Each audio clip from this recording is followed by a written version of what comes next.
I am afraid of the dark.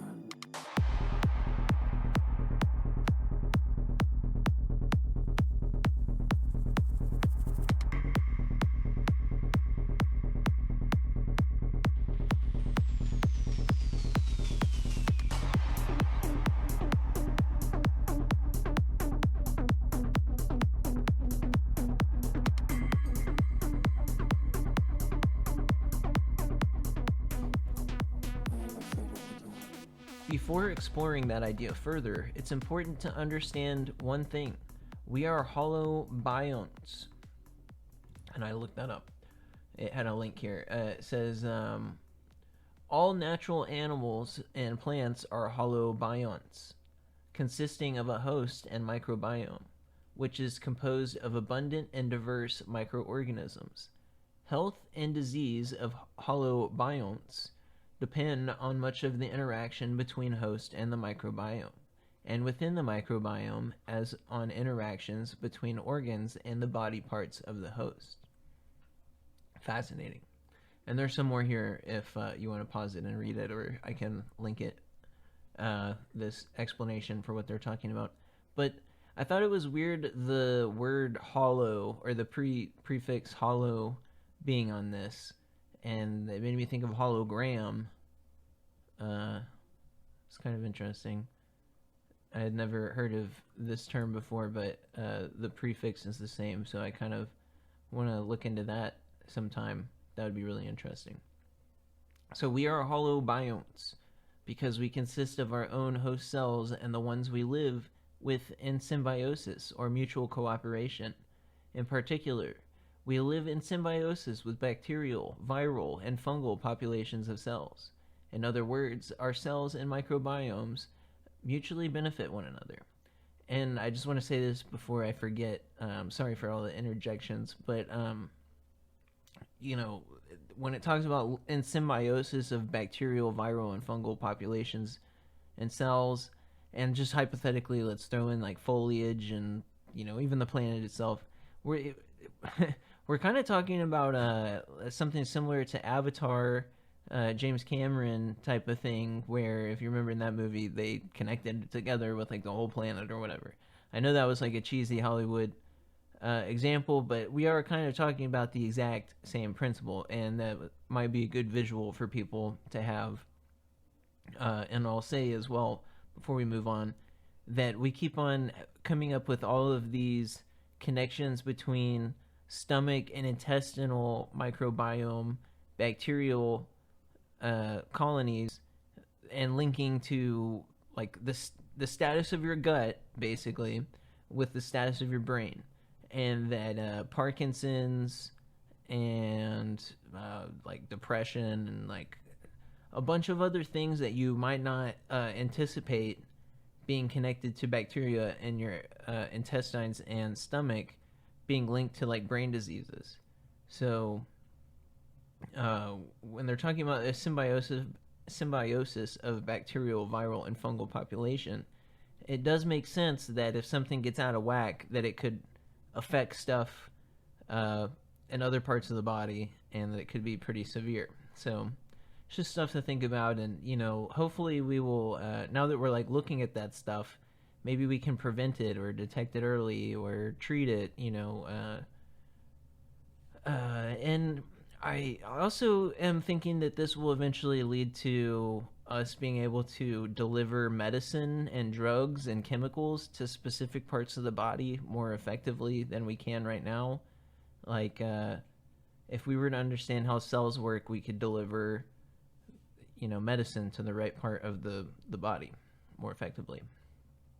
That just pops out really, it seems really obvious, but the evolutionary science of hologenome that we co-evolved with our microbiome says that evolution led those first cells to continue forming different kinds of habitats in order to survive, thrive, hence the development of plants, animals, and fungi.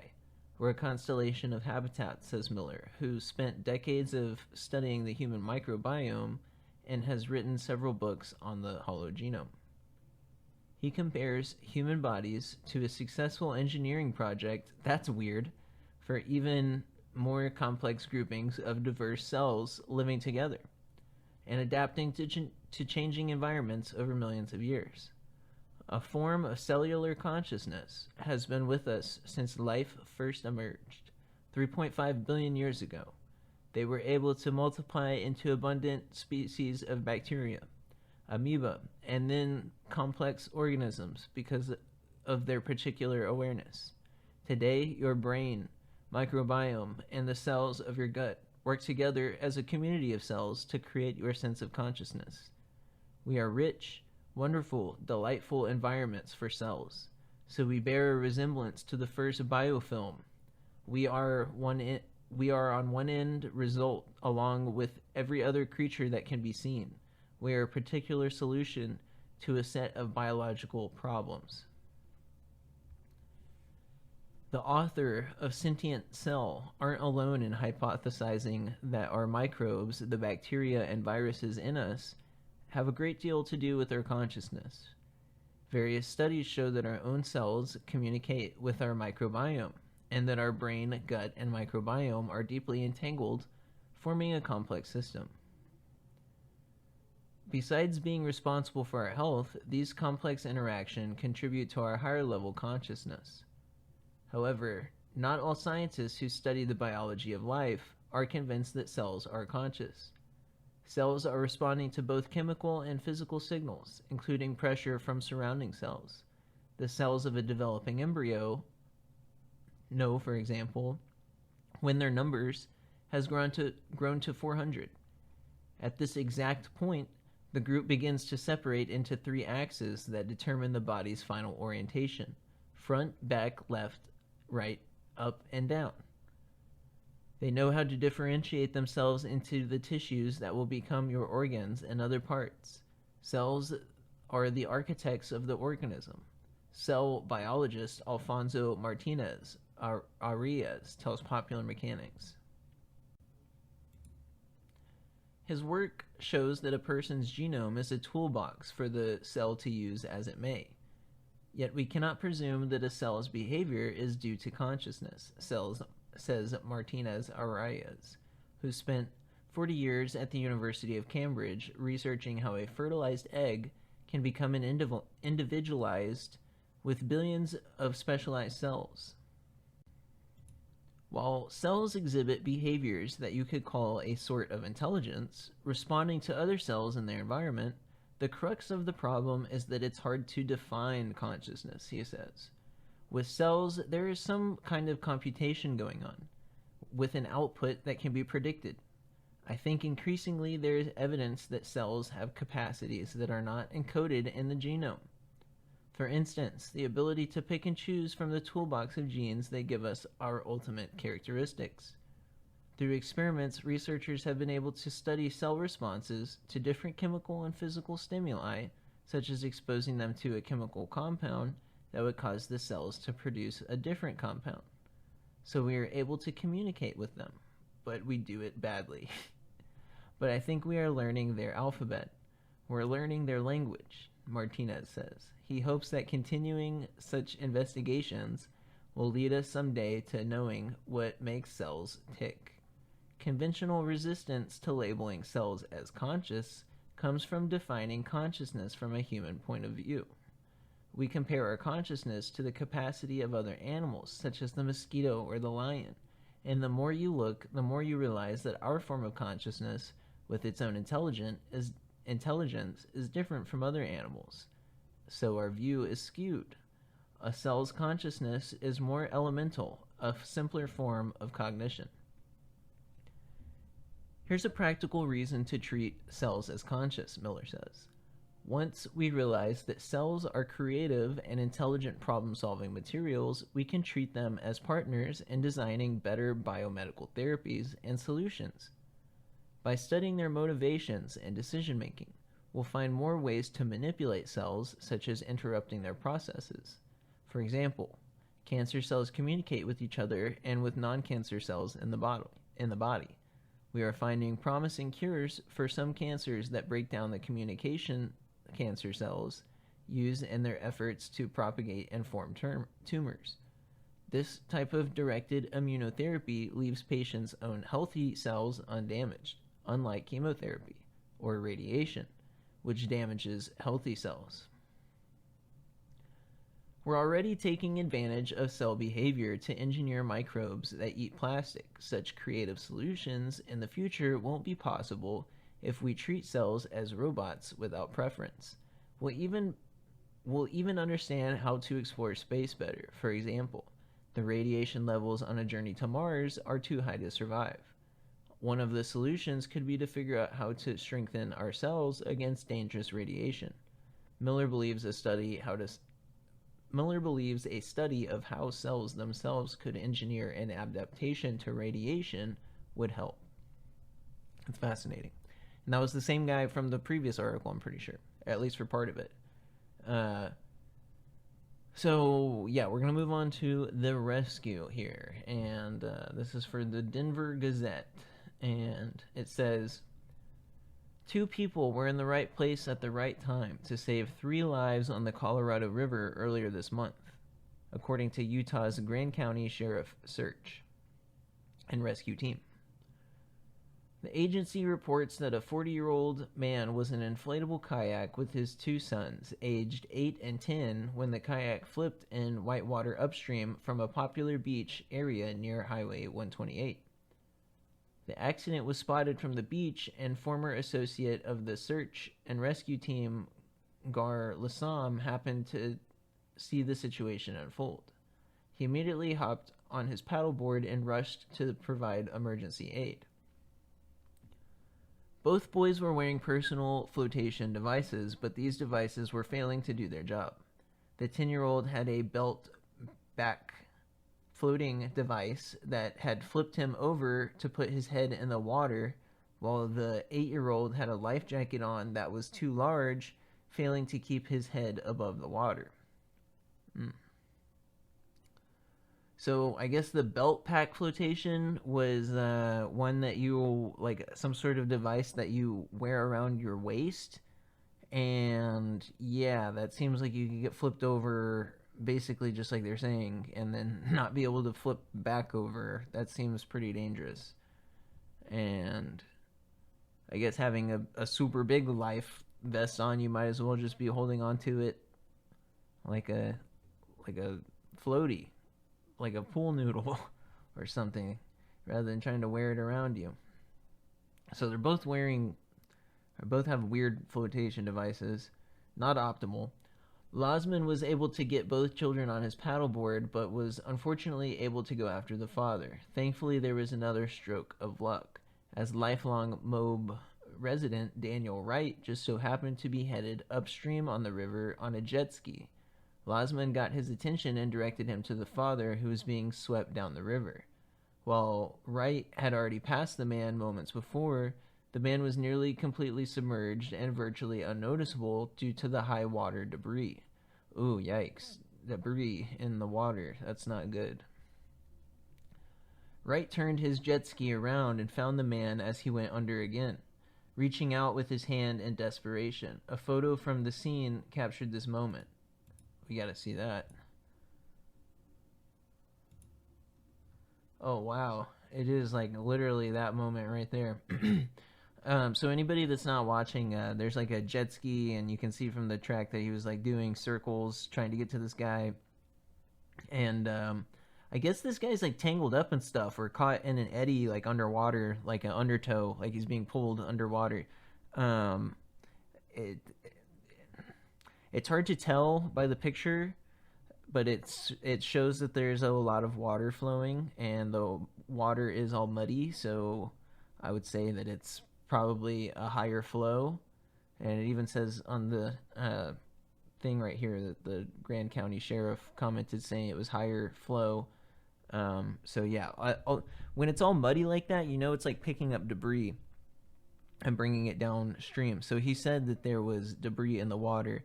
So it's possible this guy's literally wrapped up in a bunch of sticks and rocks, and being like pulled down by the water, possibly into more rocks.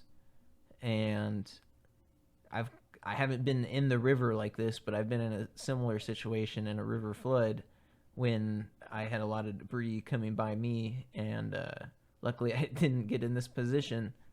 It could have been. It was really close. But yeah, like whenever you start having debris like that coming by, you can get the wind knocked out of you. I don't know if you've ever tried to swim when you've got the wind knocked out of you, but it's not fun. And you can get cut up. If you have contacts in, you can get a bunch of dirt and grime in your eye. This water is moving really quickly, so it's like picking up a bunch of dirt, like I said, and oil and leaking out from the roads and just all sorts of chemicals and fertilizers. And if it's rapids, you're trying to look where you're going so that you don't get hit by this debris, and you have your eyes open and you get splashed in the eyes by this muck water, and then you can't see. So you're like, at that point you are blind and you're running out of air and there's more debris coming, and you have to stay calm. You cannot panic. If you start to panic, that's whenever people start to get hurt. If you're ever in like an emergency situation, you should try to remain calm yourself down if possible, and just think about stuff. Because if you just go into the panic, kind of like we talked about that emotion episode of the difference between surfing your emotion and drowning in your emotion. Not to say that this father that's drowning right here in this picture did anything wrong. I have no idea the circumstances, and like eventually you get to the point where you're so tired you can't do anything. Or he might be being pulled under, like I said, from the water or whatever. But what I was going to say was that you want to be surfing your emotion and not drowning in the emotion. And if you start to panic, you're going down into that emotion. You got to keep yourself up above it, at least in that moment. And yeah, if you start to panic, then you're not thinking, and you do dumb stuff. And that gets people hurt, is when people do dumb stuff without thinking. So yeah, got really, really lucky, and he got rescued by the guy in the jet ski from that picture, and it says that he had a personal flotation device on him, but it got lost because it was on his lap when it flipped, and that all three family members were brought to shore, and that medical aid was declined. Important takeaway from this rescue is importance of properly wearing a life jacket when around natural sources of water, regardless of your swimming ability. Oh, it says that this happened in Utah. That's what I was thinking whenever I saw the picture, too, and reading the beginning of it. While this happened in Utah, the same hazards exist in Colorado.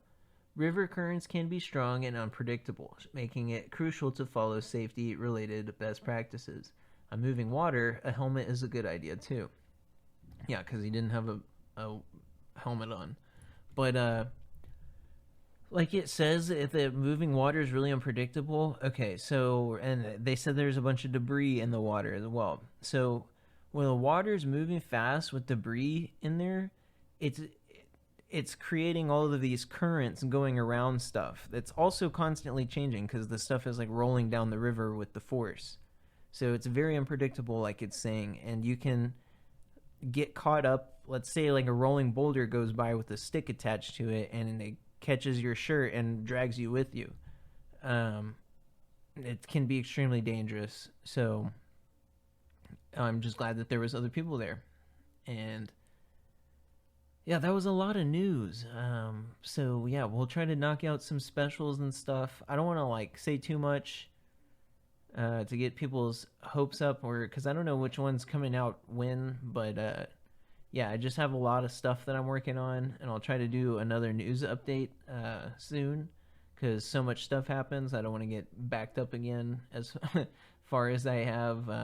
But yeah, this was kind of like a biology consciousness uniting front there. The revolution has united between biology and consciousness. So we will see where it goes from there. And let me know what you think about the animals. Are they conscious? Are they not conscious? Have you ever thought about that before? Now that they're proving that animals are conscious, has your opinion been swayed?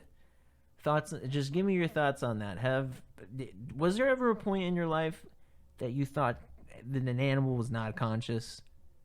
That boggles my mind. But all right, guys. Until next time, be safe out there.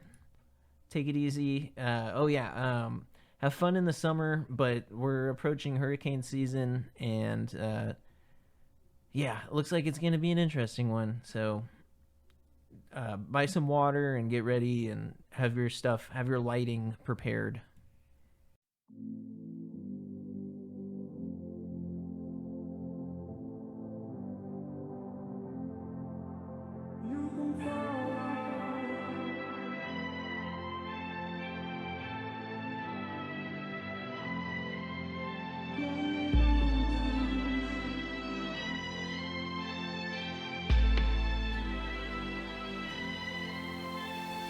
I don't rap for coins, I don't rap for coins, I don't rap for coins. If the beat hits, I'm ready to go. Don't swag just because I love rap, fuck that. I don't rap for coins, I don't rap for coins, I don't rap for coins, I don't rap for coins. Rap just because I love rap, fuck that. Turn up the boombox, I wanna hear the tape. Yes. I don't rap for coins, I don't rap for coins, I don't rap for coins, I don't rap for coins. If the beat hits, I'm ready to go. Don't swag just because I love Bulk accelerator. Bring the meter up, 10 dB.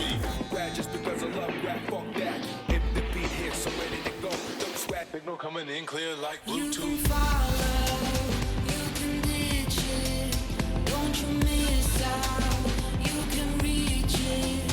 It's a duo, mix of actions, nothing's wrong and nothing's right. Climb your mountains, hold the moment, aspirations, baby, own it, no regrets, no limitations, for the future. I don't rap for coins, I don't rap for coins, I don't rap for coins, I don't rap for coins. If the beat hits, I'm ready to go. Don't swag just because I love rap, fuck that. I don't rap for coins, I don't rap for coins, I don't rap for coins, I don't rap for coins. Rap just because I love rap, fuck that. Turn up the boombox, I wanna hear the tape. Yes. I don't rap for coins, I don't rap for coins, I don't rap for coins, I don't rap for coins. If the beat hits, I'm ready to go. Don't swag just because I love Bulk accelerator. Bring the meter up, 10 dB. Rap just because I love rap, fuck that. If the beat hits, I'm ready to go. Don't swag. Signal coming in clear like Bluetooth.